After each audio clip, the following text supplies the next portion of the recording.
Bismillahirrahmanirrahim. Assalamualaikum warahmatullahi wabarakatuh. Semoga khair ayuhal ikhwah. Insyaallah pada kesempatan ini kita akan membahas apa itu karomah ya. Dan hal ini yang menjadi sesuatu yang doruri dan sesuatu yang saya rasa amat sangat penting sekali kita membahas masalah karomah.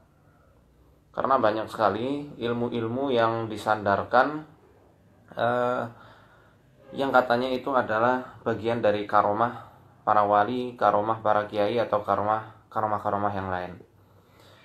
Ya, jadi kita mesti tahu tentang, dan alhamdulillah di sini sudah saya siapkan berbagai kitab-kitab referensi-referensi khusus yang bisa dijadikan rujukan kita dalam mensikapi orang-orang yang mudah sekali mengatakan ini karomah dan itu karomah. Karomah secara bahasa artinya adalah al-ikram. Ini sudah saya rangkumkan alhamdulillah. Ya, al-ikram yang artinya adalah kemuliaan. Cek. Tes. Koneksinya sudah bagus? Sudah ya. Ini soalnya sinyal internet di desa saya lagi jelek, makanya agak putus-putus. Jadi mohon maaf kalau nanti ketika nyimak banyak putusnya. Ini hanya mukadimah saja. Insya Allah nanti saya kepengen adakan kajian khusus ya di Ramadan nanti, membahas masalah karomah lebih detail bersamaan dengan kitab-kitab yang jadi rujukan mereka sendiri untuk kita bantah. Baik, kita ulangi lagi, mohon maaf. Pengertian karomah adalah al-ikram. Ikram artinya apa? Kemuliaan. Ya. Kemuliaan. Wa huwa ma yu'tal mukramu min hibatin wa atiyatin. Kemuliaan yang diberikan kepada orang yang dimuliakan berupa karunia dan juga anugerah. Ya, sudah difahami? Asal kata karomah adalah kemuliaan ya, atau ikram. Wa huwa ma yu'tal mukramu min hibatin wa atiyatin, yang diberikan kepada orang yang dimuliakan oleh Allah dari karunia maupun anugerah. Fil istilah. Nah, secara istilah, qala as-Safarini rahimahullah. Safarini rahimahullah menjelaskan, amrun khariqun lil 'adah wa ghairu maqrunin bi da'wan nubuwati wala huwa muqaddimatu yudharu ala yadi abdin zahirus salah. Ya, yang dimaksud karomah adalah perkara ajaib di luar batas kebiasaan yang terjadi tanpa alasan kenabian, dan juga pengenalan bahwasanya dirinya itu adalah seorang nabi. Tetapi karomah adalah sesuatu yang ditampakkan dari seorang hamba zahirus salah, yang kesolehannya itu jelas. Nah, boleh Anda ngaku-ngaku punya karomah. Anda punya ilmu kebal, bisa narik truk dengan cuma menggigit tali, atau menarik truk dengan rambutnya, atau bisa menerawang. Boleh aja Anda bisa mengaku-ngaku bahwasanya diri Anda itu punya karomah, asal jelas kesolehannya, jelas istiqomahnya. Ini jelas ya kata As-Safari ini. Multazimun limuta'abati Nabi sallallahu alaihi wasallam. Multazimun limutaba'ati Nabi sallallahu alaihi wasallam, yang mana dia itu teguh dalam mengikuti sunnahnya Nabi sallallahu alaihi wasallam. Ya. Mashhubun bi sahihil i'tiqad. Kemudian karomah itu juga akan muncul dengan didukungnya keyakinan-keyakinan yang baik, keyakinan atau tauhid yang lurus, wal amal saleh, yang didukung juga dengan amal saleh. Alima biha abdus salih aw lam ya'lam, yang mana orang yang memiliki karomah itu kadang-kadang orang yang diberikan karomah itu tahu bahwasanya dirinya dapat karomah, dan bahkan seringnya mereka tidak mengetahui bahwasanya dirinya itu telah diberikan karomah oleh Allah Subhanahu wa taala. Penjelasan As-Safarini ini dikutip dari kitab Lawami'ul Anwaril Bahiyah, jadi 2 halaman 392. Ya. Kemudian dijelaskan juga bahwasanya dari Syekh Sanullah Al-Hanafi Al-Halabi, al-karamatu syai'un min indillahi ta'ala, bahwasanya karomah adalah sesuatu dari sisi Allah Subhanahu wa taala, yukrimu bihi awliya'ahu, yang dengannya Allah Subhanahu wa taala memuliakan wali-walinya, memuliakan para la qasda lahum fihi wala tahaddi, yang mana tanpa karomah itu terjadi tanpa adanya kesengajaan. Jadi karomah tidak bisa dipelajari. Kita menyengajakan supaya kita dapat karomah, yang nggak bakal bisa, ya. Dan tanpa adanya tantangan, ya. Ini dengan ritual-ritual tertentu itu juga tidak bisa karomah-karomah didapatkan dengan cara-cara seperti itu. Wala qudrata wala ilm, yang mana orang itu juga tidak mempunyai kekuasaan untuk menguasai karomah yang diberikan kepadanya. Dan juga dia kadang-kadang seringnya tidak mengetahui bahwasanya akan datang karomah kepada orang yang diberikan karomah tersebut. Ini di naqalahu Asy-Syaikh Abdurrahman bin Hasan anhu fi Fathil Majid. Ini ada di dalam kitab Fathul Majid yang dikutip oleh Syekh Abdurrahman bin Hasan, ya, halaman 121.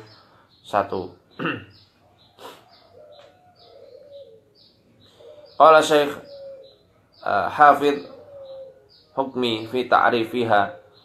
Syekh Hafidh Hukmi di dalam penjelasannya mengatakan bahwasanya karomah adalah zuhurul amrul khariq fi aidihim alladhi la sana'a lahum fihi wa lam yumkin bi tariqit tahaddi bal yajrihi Allahu ala aidihim wa in lam ya'lamu bihi ka qissati ashabil kahfi.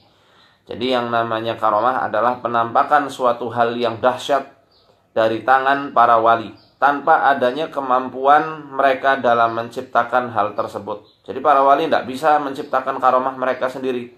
Para wali juga tidak bisa menguasai karomah-karomah yang diberikan Allah kepada mereka. Beda seperti mukjizat yang mana para anbiya wal mursalin mereka bisa mengendalikan mukjizat mereka kapan saja mereka mau. Tapi karomah tidak. Ya, kadang-kadang para wali pun tidak ngerti kapan karomah itu datang dan kapan pertolongan Allah itu datang kepada mereka. Sampai mana tadi? Dan tak mungkin ditentang, ya. Jadi tidak bisa ditentang oleh orang-orang yang didakwahi oleh para wali tersebut. Bahkan Allah menganugerahkan walau mereka tidak mengetahuinya, ya. Kaki soti ashabil kahfi, sebagaimana kisah yang diceritakan dalam Al-Quran tentang siapa? Tentang para ashabul kahfi. Siapa itu ashabul kahfi? Para pemuda yang Allah tidurkan selama sekian ratus tahun, ya. Sekian ratus tahun di dalam gua. Itu pun para ashabul kahfi tidak tahu mereka akan ditidurkan. Bahkan antara mereka sendiri saling bertanya-tanya, kita tidur udah berapa lama? Nah, ada yang mengatakan cuma setengah hari, ada yang mengatakan sehari. Ternyata sudah tidur selama 300 sekian tahun. Itu karomah yang diberikan Allah Subhanahu wa taala kepada siapa? Kepada ashabul kahfi.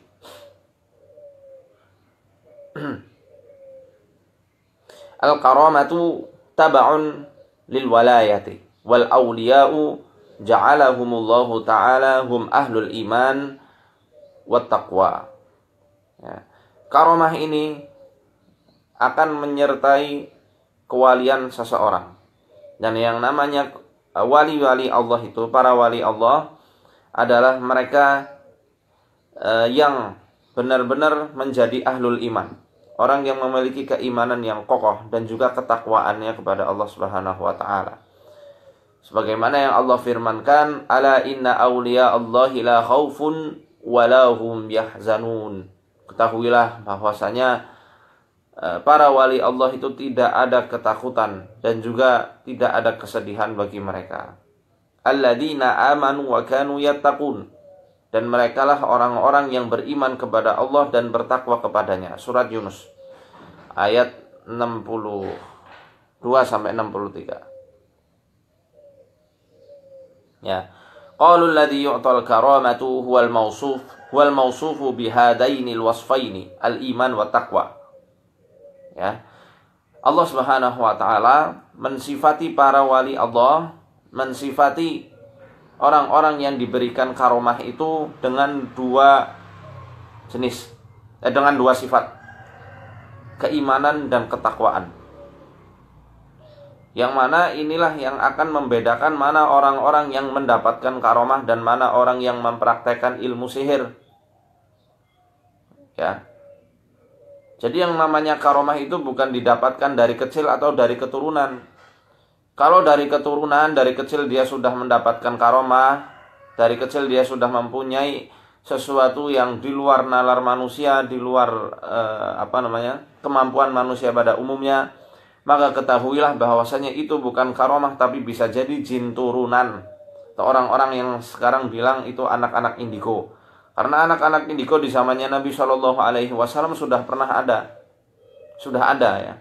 Seperti yang diceritakan Imam Ahmad dalam musnadnya tentang kisahnya Ibnu Sayyad. Mungkin para pemirsa sudah dengar penjelasan kita yang lalu ya tentang anak-anak indigo. Ibnu Sayyad ini seorang anak Yahudi di perkampungan Yahudi Madinah yang dia itu punya kepekaan yang luar biasa.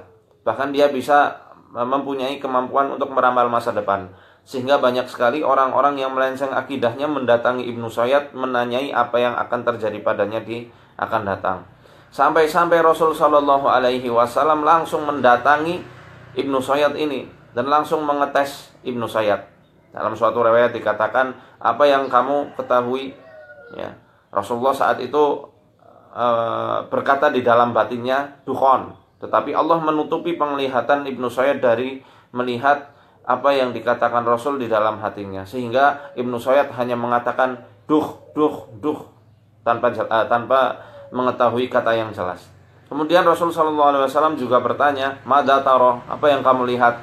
Ini aro arsan alal ma haulahul hayat, kata Ibnu Sayyad. Aku melihat singgasana megah di atas samudra, yang di sekelilingnya itu banyak ular. Sampai Rasul Shallallahu Alaihi Wasallam membenarkan dzaka arsy iblis, betul itu adalah singgasananya iblis yang engkau lihat. Sampai dalam riwayat lain dikatakan ikhsa, sampai Rasul tidak menyetujui dan tidak suka sekali dengan apa yang dilakukan oleh Ibnu Sayyad ini. Enyahlah engkau, fa innaka lan taqdu qadrak. Sesungguhnya engkau tidak akan bisa melampaui apa yang telah Allah tetapkan atas dirimu. Jadi sudah ada anak-anak kecil, kalau dia sudah mempunyai suatu yang dikata orang sebagai indera keenam atau anak-anak indigo, maka ketahuilah itu bukan karomah. Karena yang namanya karomah adalah buah dari keimanan dan ketakwaan, seperti yang telah Allah jelaskan di dalam surat Yunus ayat 62 dan 63. Ya, dua sifat ini. Itu juga ketika orang yang katanya mengaku punya ilmu kebal, tapi dia hobi joget-joget, itu bukan karomah. Bagaimana bisa orang mendapatkan karomah tapi hobinya jogetan? Sama wanita yang bukan mahram atau yang telanjang, ya, gendong-gendongin atau joget bareng wanita tersebut, tidak mungkin dia dapat karomah. Itu ilmu sihir. Ya, ini jelas. Bahkan saya akan membawakan dari kitabnya Al-Habib Abdurrahman Al-Mashhur, Bughyatul Mustarsyidin. Ini kebalik tulisannya ya. Nah, ini Bughyatul Mustarsyidin adalah kitabnya para orang-orang yang memeluk madhab Syafi'i. Ya, dari Al-Habib Abdurrahman Al-Mashhur. Nanti kita akan bahas di bab tentang masalah ilmu kebal. Ada di kitab ini. Itu juga orang-orang yang bisa menerawang. Orang bisa menerawang tapi sholatnya bolong-bolong. Orang bisa menerawang tapi tidak pakai kerudung. Ya, ini jelas lepas dari kaidah karomah itu sendiri. Gimana bisa orang itu dikatakan bertakwa tapi dia tidak pakai jilbab?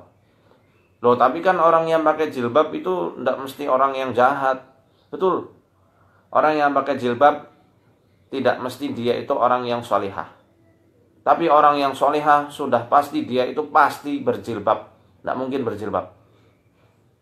Ya. Jadi jangan jadikan itu alasan. Aku nggak pakai jilbab, yang penting aku baik. Tapi ingat, wanita baik-baik dan wanita yang solihah itu pasti berjilbab. Walaupun orang yang berjilbab tidak semuanya solihah. Baik, orang yang bisa menerawang, ya, seperti banyak sekali dukun-dukun wanita yang tersebar di Nusantara. Nanti kita juga akan bahas di sini. Ya, ini kitab yang mungkin anak-anak pondokan sudah sering baca. Ya, kitabnya Syekh Abdul Wahab Asy'arani rahimahullah. Ya, atau ilmu penerawangan tapi dengan dipelajari. Ya, di sini ada bantahannya nanti. Ya, baiklah. Yang perlu diingat, Al-Imam Asy-Syafi'i rahimahullah, beliau pernah memberikan pesan kepada kita, kepada semuanya, ya, kepada orang-orang di zamannya, khususnya untuk kita, umat-umat Islam, kita generasi akhir zaman yang hidup di zaman akhir yang banyak fitnahnya ini. Sayangnya kita adalah orang-orang yang gampang gumunan. Orang Banyumas ngomong gumunan. Oh, Indonesia ini gumunan apa? Gampang heran, ya. Gampang heran. Orang bisa terbang di atas awan, heran. Orang bisa sholat di atas air, heran. Seperti itu video yang belakangan ini beredar, ya. Walaupun itu ada pelajaran berharganya, bahwasanya kita itu jangan jadi orang yang cepat heran, cepat takjub. Tapi saya kurang setuju, karena itu sama aja memperolok sholat yang Allah syariatkan, ya.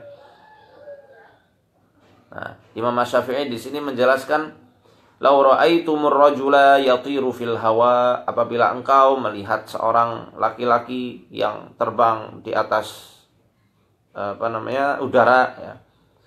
Au yamshi 'alal ma, atau berjalan di atas air seperti Ninja Hattori, ya. Fala taghtarru,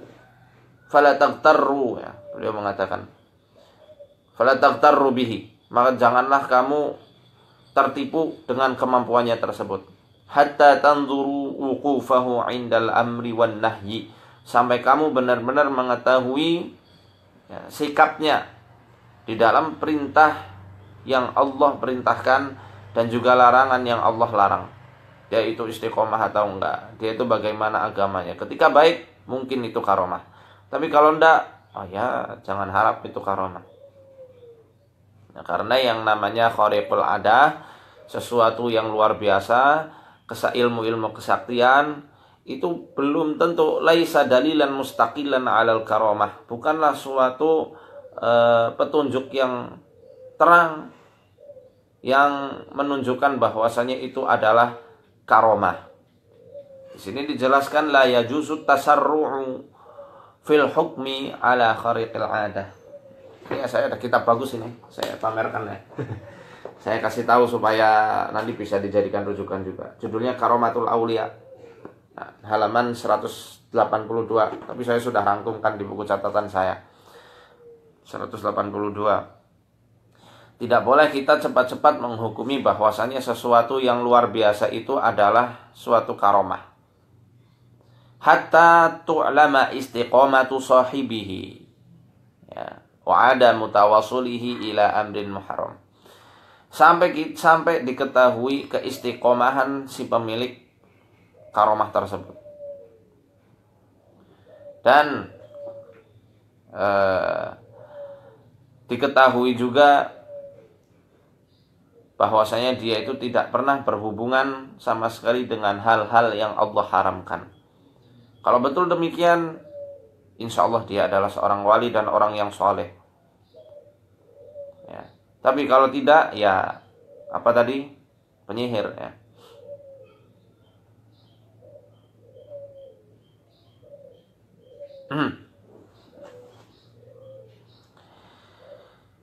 Di sini Ibnu Taimiyah membagi khawariqul adah khariqul adah, tahu ya tadi artinya, segala sesuatu yang di luar kemampuan manusia pada umumnya, sesuatu yang menakjubkan.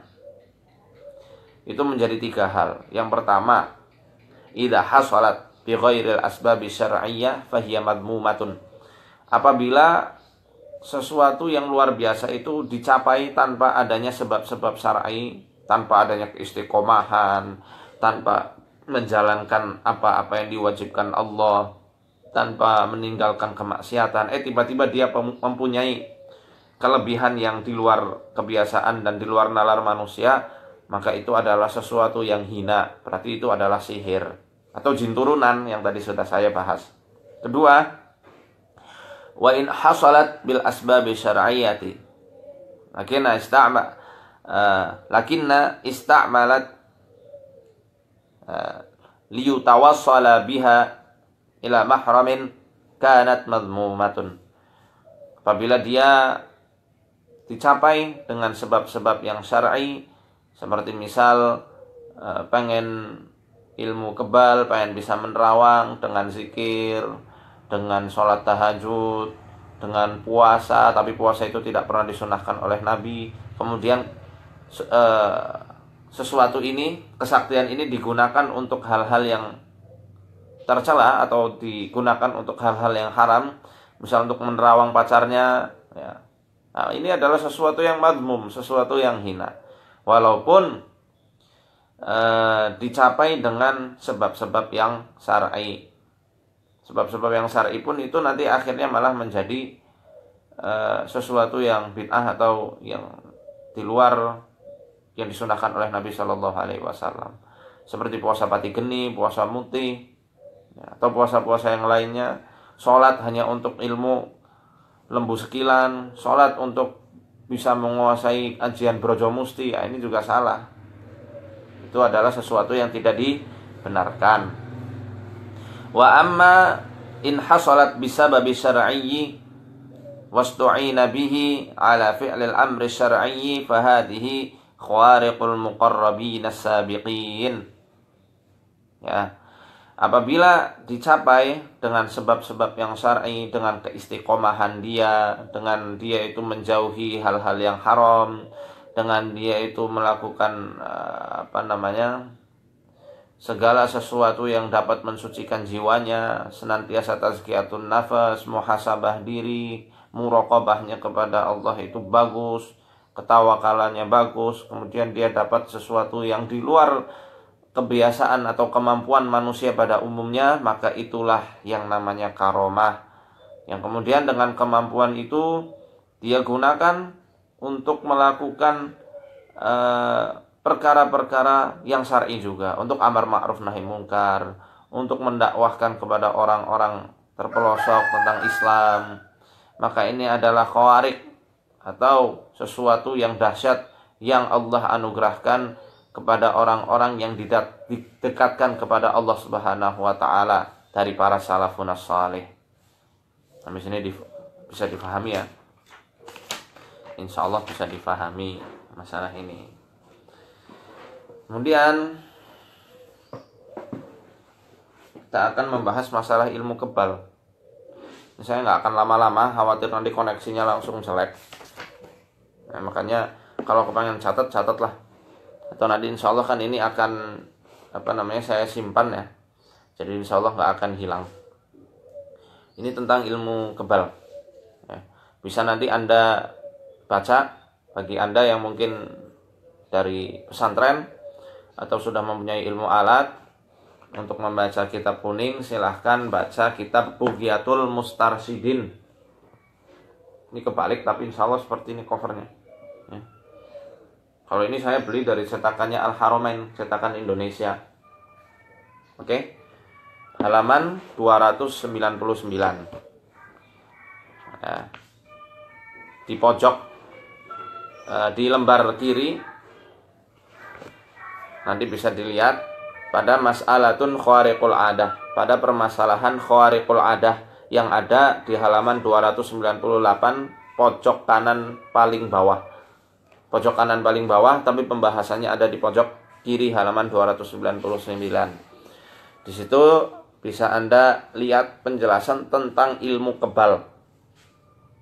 Jadi kalau Anda yang cepat-cepat menuduh bahwasanya orang-orang yang nggak setuju dengan ilmu kebal adalah Wahabi, adalah orang-orang yang nggak punya madhab, orang-orang yang abangan, nggak bisa baca kitab kuning, cobalah telaah kitab ulama Syafi'iyah sendiri. Kitab ulama Syafi'iyah sendiri menjelaskan bahwasanya ilmu kebal itu adalah haram. Haram mutlak, jelas. Bahkan tidak ada. Karena yang namanya karomah itu tidak bisa ditular-tularkan. Tidak bisa dipelajari, tidak bisa ditularkan kepada orang lain. Ya. Jadi jangan cepat-cepat menuduh saudaranya yang ingin mengingatkan bahwasanya kamu itu Wahabi. Ditanya balik Wahabi apa, orang ngerti. Ya. Saya sendiri pengagum mazhab Syafi'i. Lihat. Ini di kitab Al-Habib Abdurrahman Al-Masyhur dijelaskan. Beliau mengatakan, "Idza arafta dzalika 'alimta anna ma yata'atahu alladziina yadribuna sudurahum bidabbusin aw sikinin aw yat'anuna a'yunahum aw yahmiluna an-nara wa ya'kulunaha wa yantamuna ila Sayyidi Ahmad Ar-Rifa'i aw Sayyidi Ahmad bin Alwan aw ghairihima minal awliya'i annahum in kanu mustaqimina 'ala syari'ati qa'imina bil awamiri tarikina lil manahi 'alimina bil fardil 'aini minal ilmi 'amilina bihi lam yata'allamu sababal muhassal li hadzal 'amal fahuwa min haizil karomah." Artinya nopo?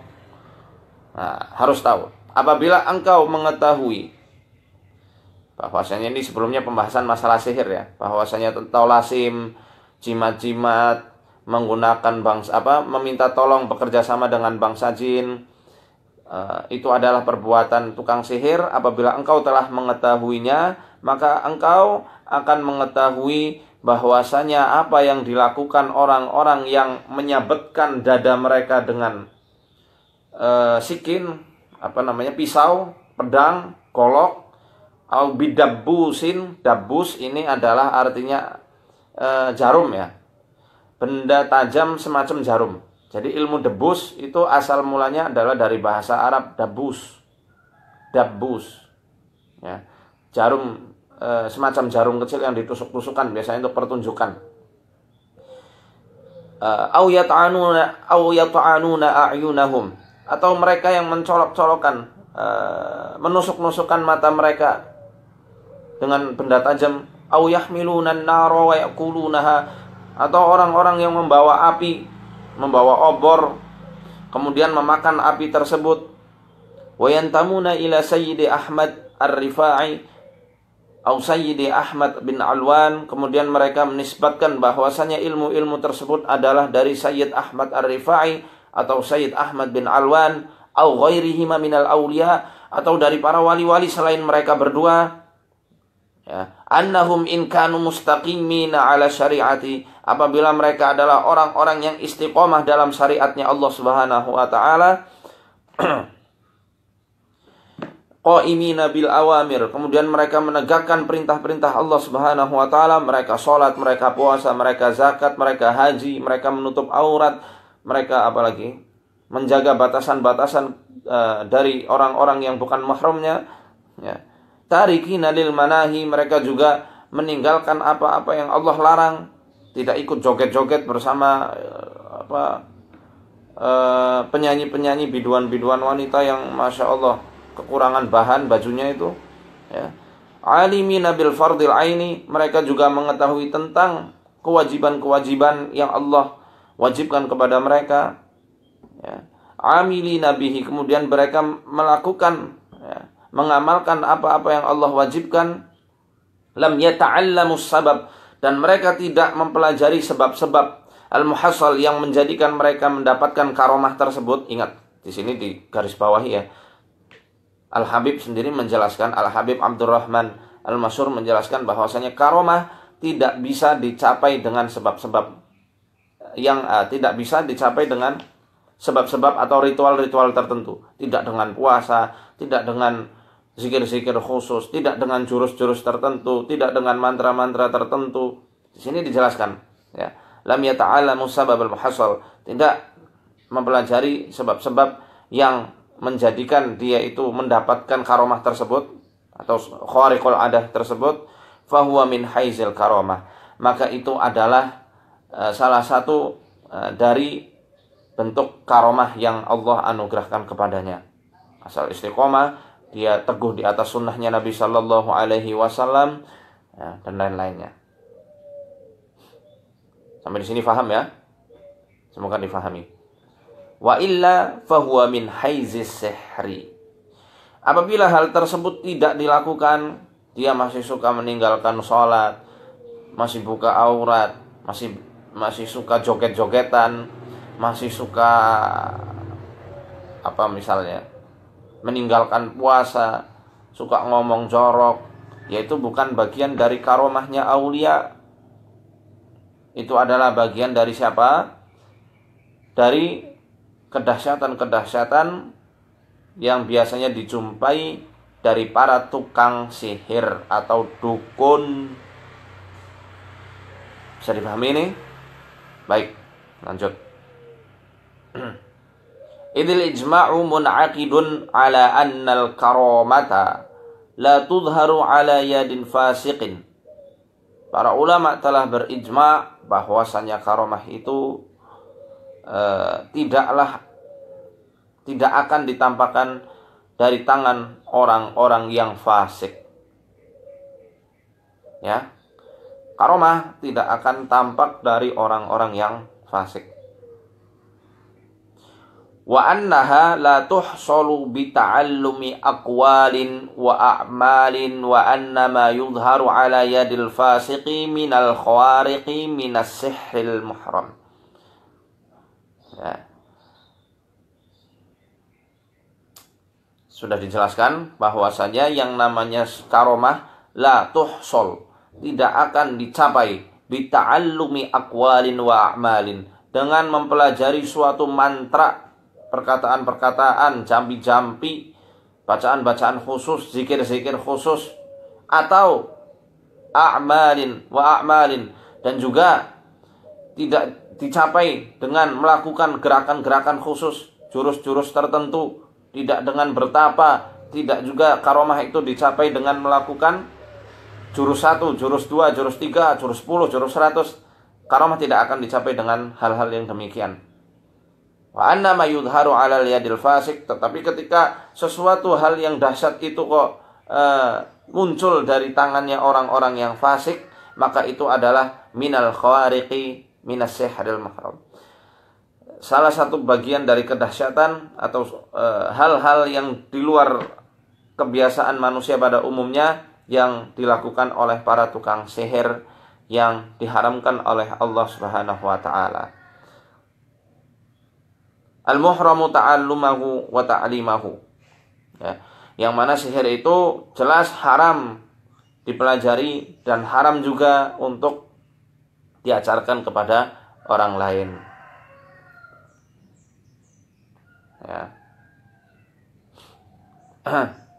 Wa mata hakamna bi annahu sihr. Ya, ketika kita mengetahui bahwasanya hal tersebut adalah sihir, bukan suatu karomah, ya.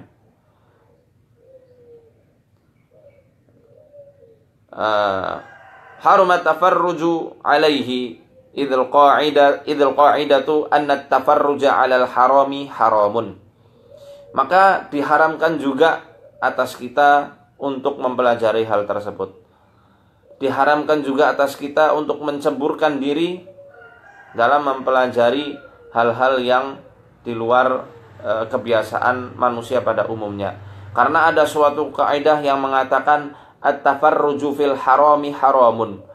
Ya, menceburkan diri pada sesuatu yang Allah haramkan adalah sesuatu yang haram hukumnya. Ini menurut Al-Habib Abdurrahman Al-Mashhur. Silahkan cek sendiri, insya Allah penjelasan saya tidak ada yang ditambah-tambahi dan tidak ada yang dikurang-kurangi. Ya, lihat sendiri. Ini permasalahan masalah karomah. Ya.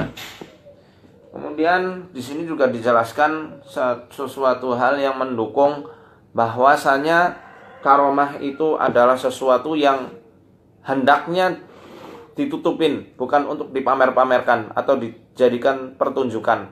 Ilmu kebal kan biasanya dipertunjukkan, itu di pertunjukan-pertunjukan bela diri ya, atau di TV-TV. Nah, karomah ndak sepantasnya dipertunjukkan semacam itu. Berarti itu orang kurang ngaji, belum pernah ngaji tasawuf mungkin.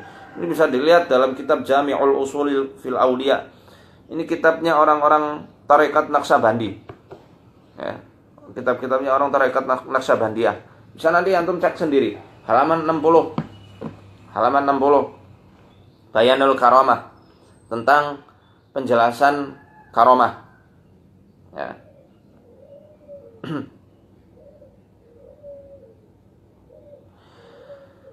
Ada di sini dijelaskan bahwasanya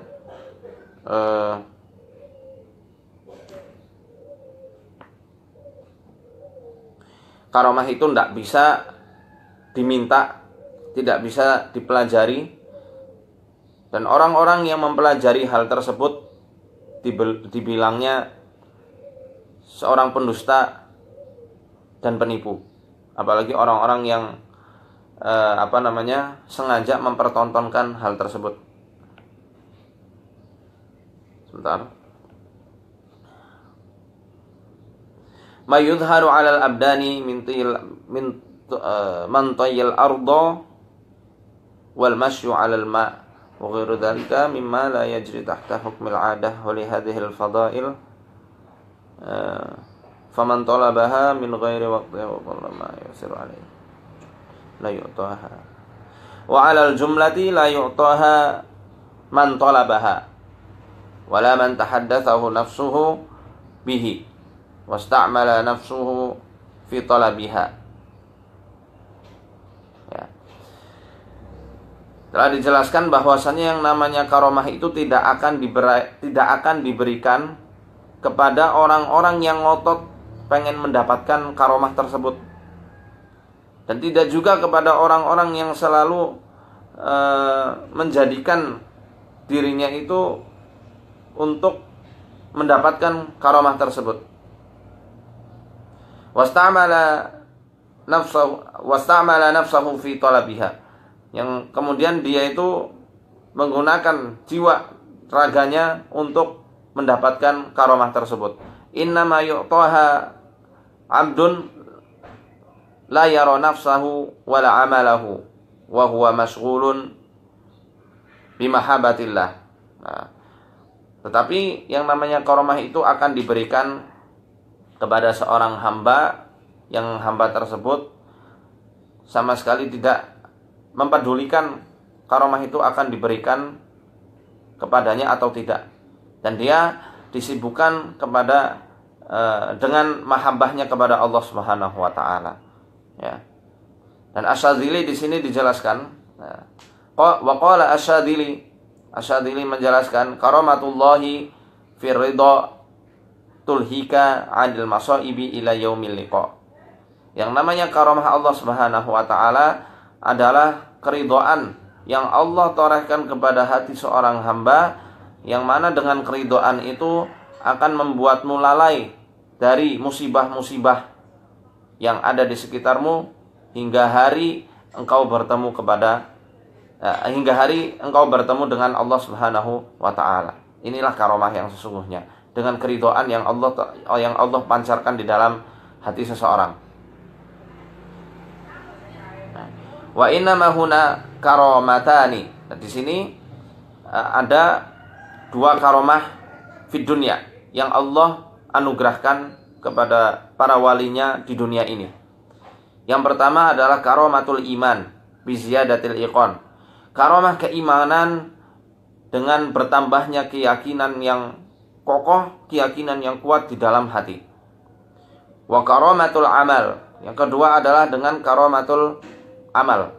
Karomah amal, ya, dengan perbuatan amal baik kita, bil iqtida'i wal mutaba'ati, dengan mengikuti sunnah-sunnahnya Nabi Shallallahu Alaihi Wasallam. Mutaba'ah di sini dan iqtida maksudnya adalah kepada Nabi Shallallahu Alaihi Wasallam, ya, mengikuti sunnah-sunnahnya beliau dengan istiqomah. wa mujanabati da'awi wal mukhada'ah. Dan dengan menghindarkan diri dari segala macam bentuk popularitas, pengakuan-pengakuan orang, dan juga tipuan-tipuan belaka.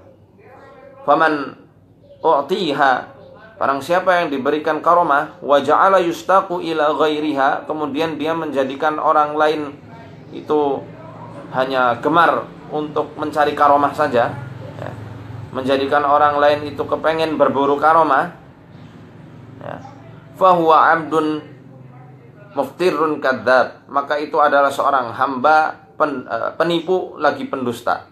Wadhu khata fil ilmi wal amal, yang dia itu memiliki suatu kesalahan pada ilmu dan juga amalnya. Nah, di sini sudah jelas bahwasanya yang namanya karomah, ini kitab tarekat sendiri ya menjelaskan bahwasanya karomah hendaknya disembunyikan oleh seorang hamba yang diberikan karomah tersebut. Hendaknya karomah itu menjadikan dia itu lebih tawadhu, menjadikan dia itu mencintai kesendirian, mencintai keadaan-keadaan yang tersembunyi, tidak suka dengan popularitas, tidak suka dengan pengakuan-pengakuan bahwasanya dirinya aku ini loh punya karomah ini, punya karomah itu, dan tidak juga menjadikan dirinya seperti ember bocor yang mengajarkan kepada orang lain, ini loh karomah seperti ini, karomah seperti itu. Karena hakikatnya karomah memang tidak bisa dipelajari dengan suatu amalan, dengan suatu ritual, jurus-jurus atau mantra-mantra khusus supaya mendapatkan karomah itu. Ya, kembali kepada penjelasan awal bahwasanya yang namanya karomah itu adalah buah dari apa? Keimanan dan ketakwaan, seperti yang Allah jelaskan dalam surat Yunus ayat 62 dan 63. Ini dari kitab sufi sendiri. Kalau Anda ngaku-ngaku sufi yang mana? Ya, jadi jangan menjelek-jelekan nama sufi dengan aliran-aliran kebatinan atau aliran-aliran ruhaniyun yang ulama sufi sendiri sangat mengingkari, ya, dan menghinakan hal tersebut. Ini yang pertama dari kitab Jami'ul Usul fil Auliya. Ini kitabnya orang-orang dari tarekat Naqsyabandi. Yang kedua dari Risalah Al-Qusairiyah fi ilmi tasawuf. Jadi kalau Anda mengatakan bahwasanya para peruqyah nggak tahu tentang tasawuf, insya Allah kami ada beberapa yang tahu. Ya, ada beberapa dari kami yang tahu masalah ini. Di sini dijelaskan halaman 354 bab tentang karomatul aulia. Ya. Minal furuqi bainal mu'jizati wal karomat. Di antara perbedaan-perbedaan antara mukjizat dan karomah, annal anbiya'a alaihimussalam ma'muruna biizhariha. Para anbiya wal mursalin alaihimussalam, dari Nabi Nuh sampai Nabi Muhammad sallallahu alaihi wasallam, mereka justru apa? Justru diperintahkan oleh Allah Subhanahu wa taala untuk memperlihatkan mukjizat yang Allah anugerahkan kepada mereka alaihimussalatu wassalam. Wal wali, sedangkan wali-wali Allah, yajibu alaihi satruha wa ikhfa'uha, wajib bagi para wali yang diberikan karomah itu untuk menutupi karomahnya dan menyembunyikan sebisa mungkin karomah yang telah diberikan Allah kepadanya. Jadi orang-orang yang suka mempertontonkan ilmu kebal, penerawangan, bisa melihat ini, bisa melihat itu, apalagi nangkep jin, kemudian dia mengatakan ini adalah karomah, pendusta.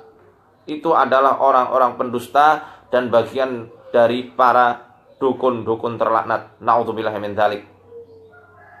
Paham sampai di sini? Ini dari Risalah Qusairiyah, dari ilmu tasawuf sendiri. Ya.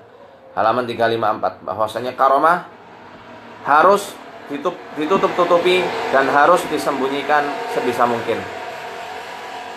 ketika tidak ada maslahat untuk hal tersebut. Ya.